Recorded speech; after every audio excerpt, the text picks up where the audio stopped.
안녕하세요. 추억의 선수를 물어오는 아기 리트리버 아리입니다. 오늘은 선수 소개 대신 아스날의 두 시즌을 비교하여 어느 시즌이 더 최악이었는지 여러분들의 의견을 듣고자 합니다.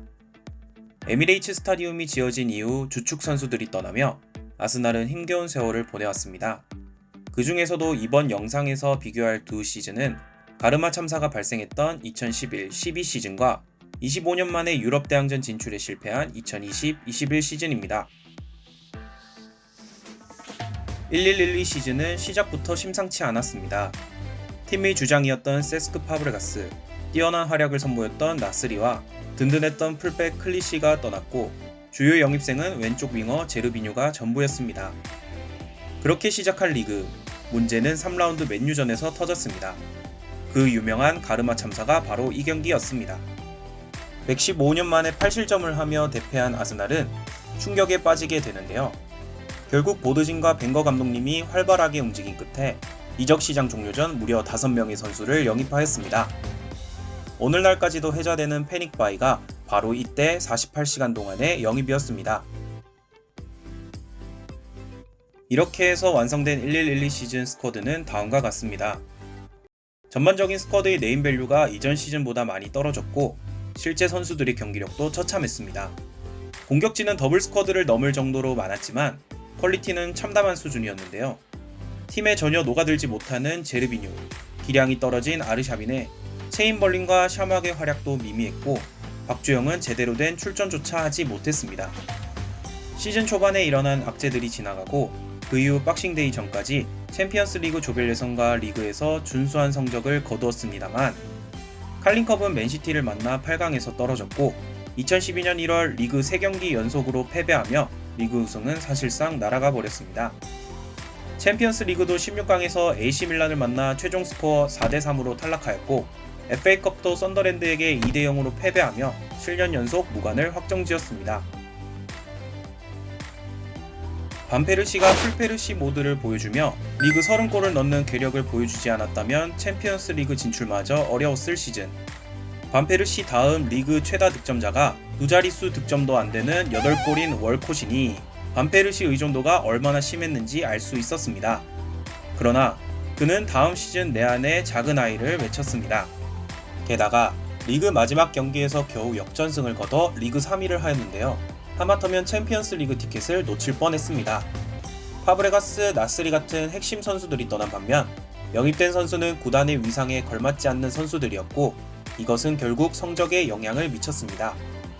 창단 125주년 기념 엠블럼도 사용하고 앙리도 겨울 2개월 단기 임대로 오면서 낭만적인 이야기들이 있었지만 성적이 좋지 못해 이야기들이 빗바랜 시즌이었습니다. 19-20 시즌 중도 부임했던 아르테타의 시험대가 될 시즌이었던 2021 시즌. 파티와 마갈량이스를 데려왔고 세바요스를 재임대하면서 삼성과 센터백 라인을 보강하였지만 문제는 방출 작업에서 발생했습니다. 분명히 처분해야 했으나 처분하지 못한 선수들이 있었고 겨우 몇 명을 임대 보내는데 그쳤습니다. 코로나로 재정이 어려운 상황에서 쓰지 않는 선수에게 주급을 계속 지불했는데요. 선수 명단에서 제외된 외질의 주급은 무려 35만 파운드에 육박했습니다. 반면 재정 관리를 위해 구단 직원들을 해고했으니 팀 분위기는 뒤숭숭해질 수밖에 없었습니다. 그렇게 완성된 2021 시즌 스쿼드는 다음과 같습니다. 방출 작업은 아쉬웠지만 영입이 준수하여 팬들은 좋은 성적을 기대했으나 직전 두 시즌 연속 20골씩 기록하던 오바메양의 극심한 골감문과 은폐 쌍일의 처참한 경기력, 주전 선수들의 연이은 부상이 발생했습니다. 게다가 여름 이적 시장 때 처분하지 못한 선수와 마찰이 발생하면서 전반기 팀 성적은 곤두박질치고 있었습니다.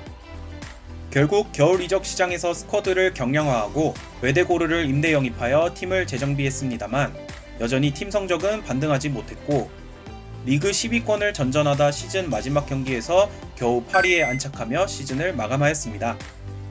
유로파 리그에서는 4강에서 전 감독이었던 에메리의 비아레알에게 총합 2대1로 패하며 탈락했고 FA컵은 32강 사우스햄튼에게, 카라바오컵은 8강 맨시티에게 패하며 무관을 기록했습니다.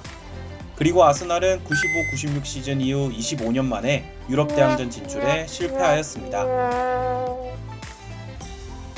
시즌 초 영입생에 대한 기대와 달리 주축 선수들의 참담한 경기력과 부상의 악령이 겹치며 팀은 21세기 최악의 성적표를 받아들이게 됩니다. 46의 과학은 아득히 멀어졌고 아르테타에게 걸었던 기대감은 절망감으로 바뀌며 일부 팬들 사이에서는 아르테타 경질론이 되도되기도 했습니다. 악성 재고들을 제때 판매하지 못해 팀 분위기도 해치고 수익도 얻지 못했으며 코로나 시국에 유럽 대항전까지 진출하지 못하면서 아스날은 재정에 큰 타격을 입었습니다. 당시 아스날이 이대로 리즈와 같은 수순을 밟는 것이 아닌지 걱정이 많았습니다. 이렇게 아스날 최악의 두 시즌을 비교해봤는데요. 가르마 대참사와 영입생 제르비뉴, 안드레 산토스, 박주영이 있었던 2011-12 시즌, 그리고 25년 만에 유럽 대항전 진출에 실패하였고 은폐쌍일이 있었던 2020-21 시즌. 분어 여러분들은 어떤 시즌이 더 최악이었다고 생각하시나요? 여러분들의 의견을 댓글로 남겨주시기 바랍니다. 제가 가져온 이야기는 여기까지입니다. 저는 다음에 더욱 흥미로운 주제로 찾아오도록 하겠습니다. 감사합니다.